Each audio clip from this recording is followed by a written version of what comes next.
धीरे धीरे गरीब बढ़ते जा रहे हैं और कुछ धनवान लोगों के हाथ में संपत्ति का केंद्रीयकरण हो रहा है, वो भी नहीं होना चाहिए। नमस्कार, मैं हूं विजयश्री और स्वागत है आपका सियासत नगरी में। देश की राजनीति में अक्सर विपक्ष गरीबी पर सरकार को घेरता रहा है, लेकिन अब सत्ता पक्ष के वरिष्ठ मंत्री नितिन गडकरी ने खुद अमीर गरीब की बढ़ती खाई पर चिंता जताकर एक नई बहस छेड़ दी है। नागपुर में कार्यक्रम में बोलते हुए गडकरी ने कहा कि देश में धीरे धीरे गरीबों की संख्या बढ़ रही है और धन कुछ अमीरों के पास सिमटता जा रहा है। उन्होंने स्पष्ट रूप से कहा, ऐसा नहीं होना चाहिए। गडकरी ने भारत की अर्थव्यवस्था को रोजगार आधारित और ग्रामीण विकास की दिशा में ले जाने की बात कही। उन्होंने कहा कि केवल शहरी और पूंजी आधारित वृद्धि से देश नहीं चलेगा।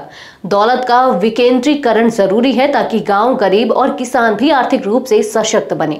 उन्होंने भारत की जीडीपी संरचना पर बात करते हुए कहा कि मैन्युफैक्चरिंग से जीडीपी में 22 से 24%, सर्विस सेक्टर से 52 से 54% योगदान आता है, जबकि कृषि, जो देश की 70% ग्रामीण आबादी से जुड़ी है, उसका योगदान केवल 12% है। उन्होंने स्वामी विवेकानंद को उद्धृत करते हुए कहा, खाली पेट वाले को दर्शन नहीं सिखाया जा सकता, यानी पहले रोटी फिर बात। गडकरी ने पूर्व प्रधानमंत्री पीवी नरसिम्हा राव और डॉक्टर मनमोहन सिंह की तारीफ करते हुए कहा कि उन्होंने आर्थिक उदारीकरण की शुरुआत की, लेकिन उसके बावजूद धन का केंद्रीकरण रोकने में वे सफल नहीं हो सके।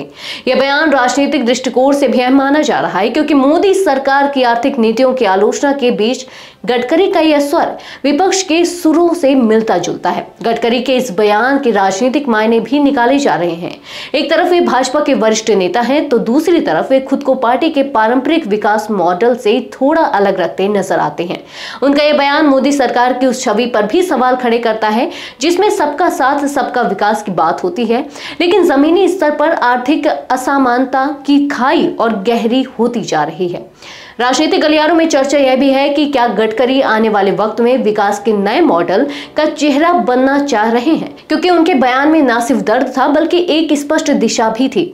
गरीब की चिंता करो, गांव को मजबूत करो और दौलत को एक तरफा मत होने दो। आज के लिए बस इतना ही। अगर आपके इलाके में कोई राजनीतिक लापरवाही, भ्रष्टाचार या जनहित से जुड़ी समस्या है तो अब चुप मत रहिए, अपनी शिकायत हमें भेजिए। सियासत नगरी आपकी आवाज को मंच देगा और जवाबदेही तय करेगा, क्योंकि अब हर सवाल होगा सीधा सत्ता से।